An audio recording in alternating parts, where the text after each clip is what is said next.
The Shooting Star is the 10th adventure of Tintin by Hergé.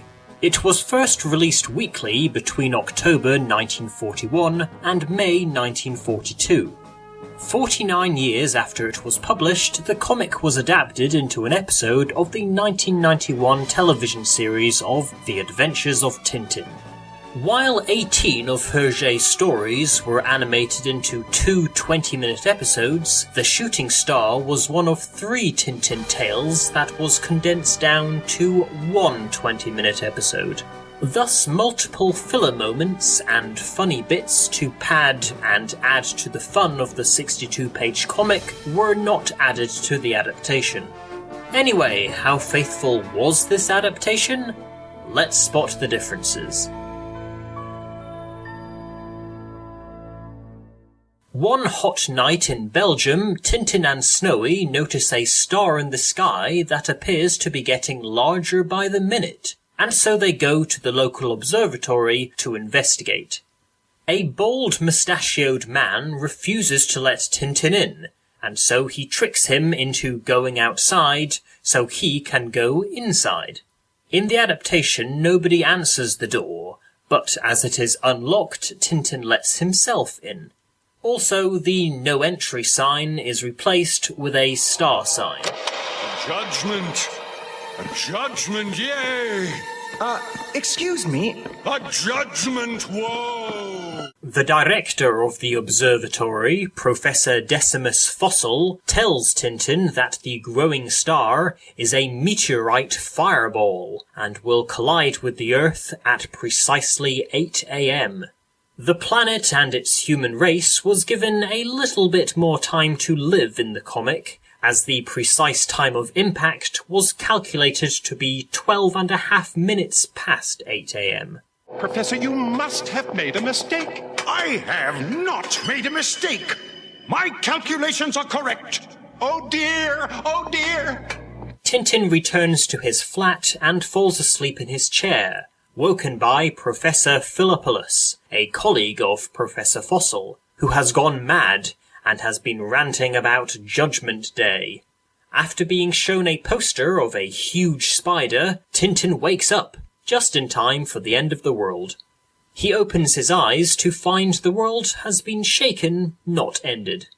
In the adaptation, the earthquake happens while Tintin is still out in the street, yet he still wakes up in his armchair.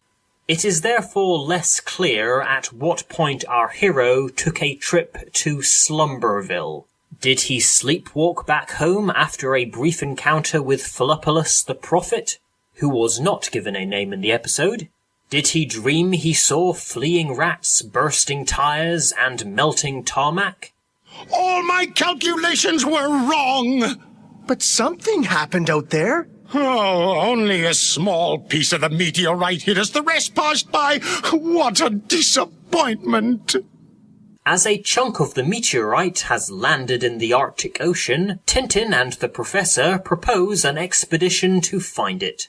Professor Fossil's other unnamed colleague suggests it be dubbed Fossilite. In the comic, it is Fossil himself who gives the name Fossilite, and the brown-bearded professor brings the news where exactly the meteorite landed. Fossil fears it will never be found until Tintin sees a pool of bricks and tells the old mathematician that the meteorite was so large it surely must be poking up above the water, just like a landmass. In reality, had such a large meteorite plunged into the ocean, it would have caused a tsunami. Let's celebrate. Order 10 pounds of jelly beans.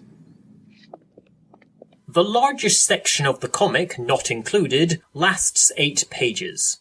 The day before the voyage, Tintin goes to the Aurora, which will be commanded by his friend Captain Haddock. Snowy finds a lit stick of dynamite, which the little dog extinguishes by peeing on the fuse. A suitcase is then thrown off the ship, knocking out one of the 6 scientists who have joined the Arctic expedition. Eventually, they find the insane Philippolus is responsible, who Tintin convinces to give up before he hurts anyone else, or himself, by pretending to be the voice of an angel, changed from the voice of God in the original French version. The next day, during the farewell ceremony, Captain Haddock is informed that another ship called the Perry has already set sail towards the meteorite. As these two scenes were skipped for the adaptation, we find out about the Perry being a day ahead of them after our heroes have already set sail on the Aurora. Why, those thieving toads, freshwater amphibians! Is something wrong? The main villain of this adventure is a Mr. Bullwinkle, who is responsible for the rival ship bound for the meteorite because of its money value, opposed to its scientific value. Mr. Bullwinkle is considered one of the top controversial elements of the Tintin series, with many pointing to him as a prime example of Hergé's supposed racism, due to the character being an ideal anti-Semitic depiction of a Jewish businessman. At the time this comic was produced, Georges Remy was technically employed by the Nazi Party, as Belgium had been occupied by Germany. When the comic was republished in the 1950s, in an attempt to soften the backlash to the character, Hergé changed Blumstein's name to Bullwinkle. He also changed the country of origin the antagonist represents, from the United States of America to a fictional South American country, San Rico.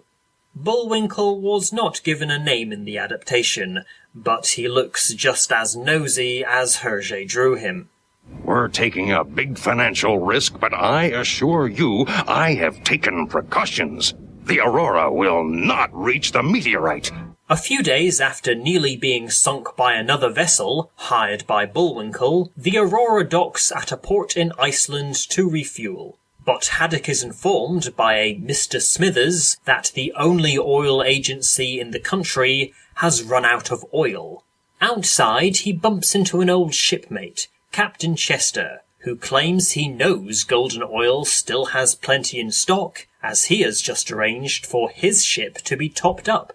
Rather than confronting Smithers, who is of course following orders from Bullwinkle, Tintin concocts a plan where Chester's oil is siphoned to the Aurora.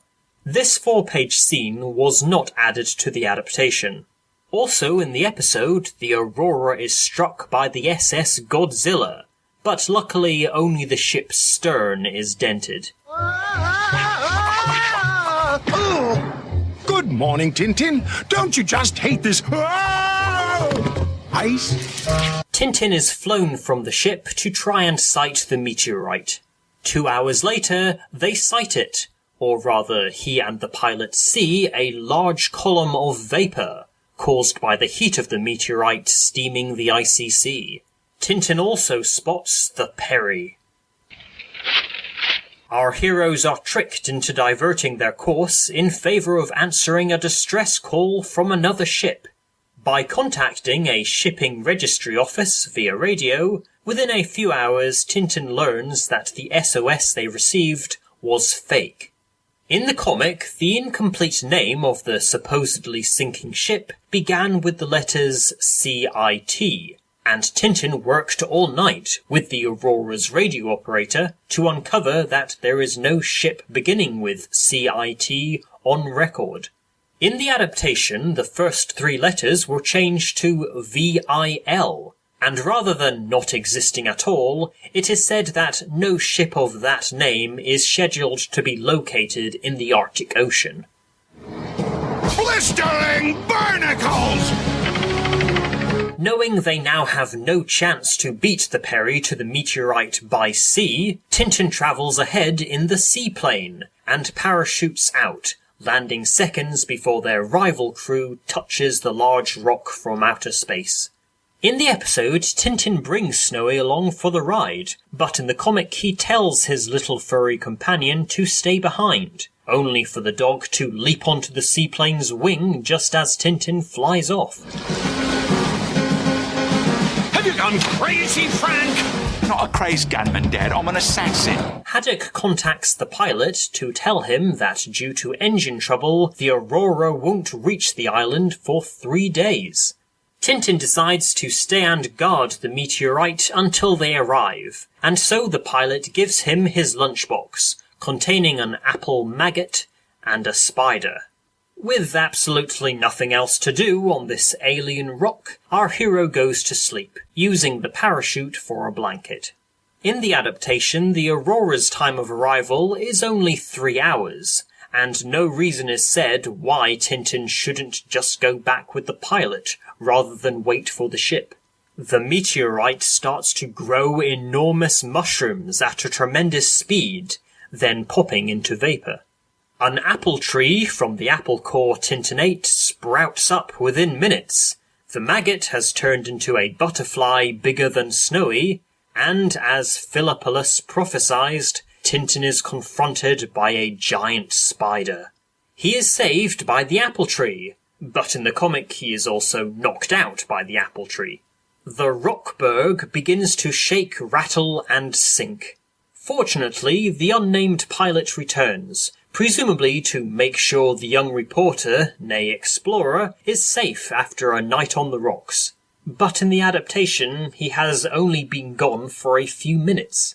Tintin scoops Snowy up using the flag so not to get the dog wet. In the adaptation, Tintin saves time by simply swimming across to the dinghy carrying Snowy under his arm. I'm freezing my nuts off! The adventure ends with the San Rico bank manager being arrested for sabotaging the scientists' expedition.